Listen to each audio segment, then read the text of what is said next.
Hi, I'm Jim Ward of the Middle Country Public Library, and I'd like to welcome you to episode 28 in our History Bite series. Today we will discuss the RMS Titanic, which sank on its maiden voyage in April 1912.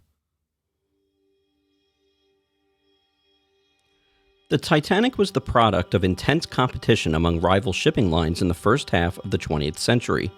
In particular, the White Star Line found itself in a battle for steamship superiority with Cunard, a respected British shipping line with two standout ships that ranked among the most sophisticated and luxurious of their time.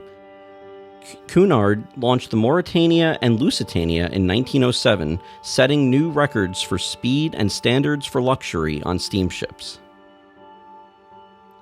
To counter the Cunard line, J. Bruce Ismay, managing director of the White Star Line, met with Lord William Peary, who was the chairman of the shipbuilding company Harland & Wolff, to discuss the construction of three new ships that would compete with the Cunard liners.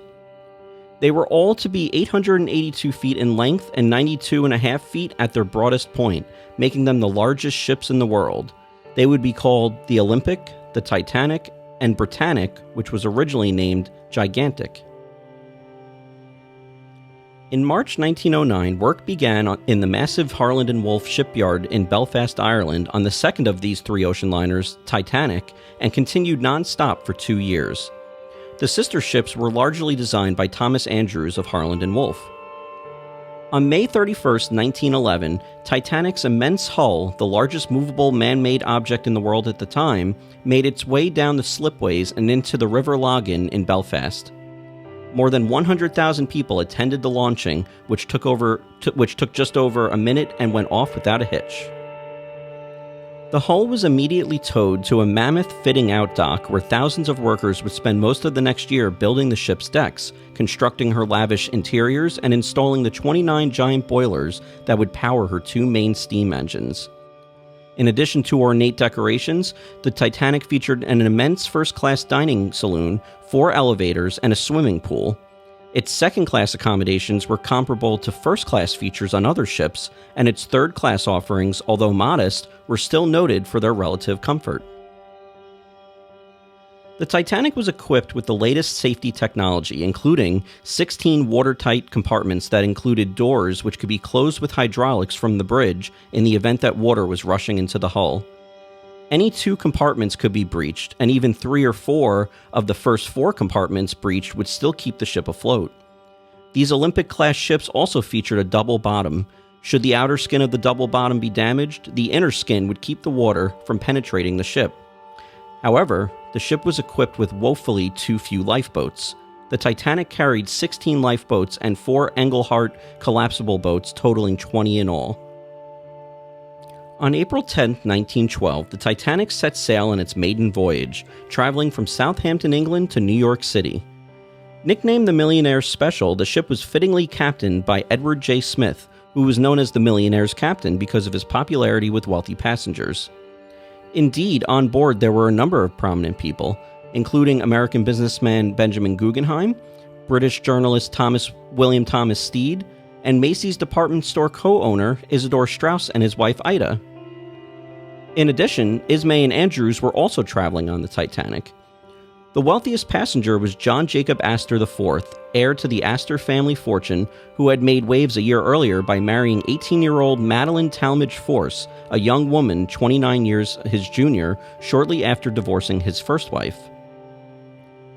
The ship made stops in Cherbourg, France, and Queenstown, Ireland to pick up more passengers before finally setting out on the Atlantic with 2,244 passengers and crew on board. After an uneventful 4 days at sea, the Titanic received sporadic reports of ice from other ships, but she was sailing on calm seas under a moonless clear sky, and it is said that Ismay was urging Captain Smith to speed the ship up to try to beat the Olympic's maiden voyage crossing time. At 11:40 p.m., lookouts Frederick Fleet and Reginald Lee were in the crow's nest, peering into the dark night when an iceberg appeared. Fleet rang the bell 3 times and called the bridge, exclaiming, "Iceberg, right ahead!" With this, First Officer William Murdoch ordered the ship to be turned hard to starboard to avoid the berg and had the engines reversed. The starboard side of the Titanic scraped against the iceberg, causing damage in the ship's first 5 watertight compartments. Contrary to popular belief, the ship was not mortally wounded by a 300-foot gash, but rather the result of small slits in the ship's hull that popped rivets and caused the hull plates to separate. The damage to the ship measured about 12 to 13 square feet.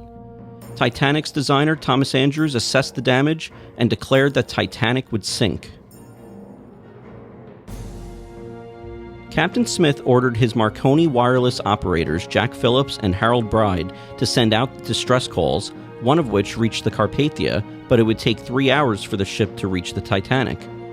Another ship, the Californian, was also in the vicinity, but its wireless had been turned off for the night. While the distress calls were being sent out, the lifeboats began to be launched, with orders of women and children first. Although the Titanic's number of lifeboats exceeded that required by the British Board of Trade, its 20 boats would carry only 1,178 people, far short of the total number of passengers. This problem was exacerbated by lifeboats being launched well below capacity because crewmen worried that the davits would not be able to support the weight of a fully loaded boat. The Titanic had canceled its scheduled lifeboat drill earlier in the day, and the crew was unaware that the davits had been tested in Belfast. Lifeboat number 7, which was the first to leave the Titanic, held only about 27 people, though it had space for 65. Many courageous acts occurred in the 2 hours and 40 minutes from the time the ship hit the iceberg to when it sank. Men said goodbye to their wives and children, telling them they will see them in New York. Colonel Archibald Gracie assisted many women into the lifeboats while remaining behind as the ship sank. Benjamin Guggenheim declared, quote, "We've dressed up in our best and are prepared to go down like gentlemen." John Jacob Astor assisted his wife Madeline into a lifeboat and, remarking that she was pregnant, asked if he could accompany her. Refused entry, he managed to kiss her goodbye just before the boat was lowered away. Although offered a seat on account of his age, Isidor Straus refused any special consideration, and his wife Ida would not leave her husband behind, saying to him, quote, "We have lived together for many years. Where you go, I go." The couple retired to their cabin and perished together. As passengers waited to enter lifeboats, Titanic's band, led by Wallace Hartley, initially located in the first-class lounge before eventually moving to the ship's deck, played music to try and help calm the passengers. Sources differ on how long they performed, some reporting that it was until shortly before the ship sank. Speculation also surrounded the last song they performed. Some heard it as Autumn, but others remember a more somber song, Nearer My God to Thee. None of the musicians survived the sinking. The Titanic's lights went out at 2:18 a.m. on April 15, 1912, and then the ship broke in half between the third and the fourth funnel. As the bow sank to the ocean depths, it pulled the stern so that it was vertical in the air, holding in that position for a few minutes, and then eventually sinking itself. Captain Smith was last seen on the bridge of the ship as it sank. Thomas Andrews was last seen in the first-class smoking room, staring blankly at a Norman Wilkinson painting over the fireplace that depicted the entrance to Plymouth Sound. Molly Brown, who had helped load the boats and was finally forced into one of the last to leave, implored its crewmen to turn back for survivors, but they refused, fearing they would be swamped by desperate people trying to escape the icy seas. Many lifeboats did not return out of fear that they would be capsized by those in the freezing water. Her acts of heroism, which made news, earned her the nickname the Unsinkable Mrs. Brown. The Carpathia, which had been 58 miles away from Titanic, arrived at around 4:30 a.m. It took over 4 hours to get all of the survivors aboard. During the survivors' stay on the Carpathia, crew members and passengers of the ship attempted to make the Titanic survivors as comfortable as possible, giving up blankets, staterooms, food, and beverages. Captain Rostron held a Thanksgiving service for the survivors and a memorial service for the deceased. The captain saw no signs of wreckage, bodies, or other survivors. As a result, many of these people in the water froze to death. Out of more than 2,200 passengers and crew, over 1,500 souls were lost on the Titanic. In the aftermath of the sinking, laws were put in place to prevent this type of tragedy from happening again and required ships to carry more lifeboats. Stricter regulations for construction of ships was also implemented as well. After consulting with the paying passengers aboard the Carpathia, Captain Rostron turned the ship around a little before 9 p.m. and headed back to New York.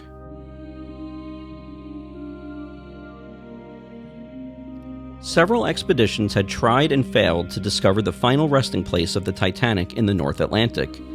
In 1985, Dr. Robert Ballard, then a senior scientist at Woods Hole Oceanographic Institution, and a French team led by Jean-Louis Michel of the Research Institute Infirmier, finally succeeded.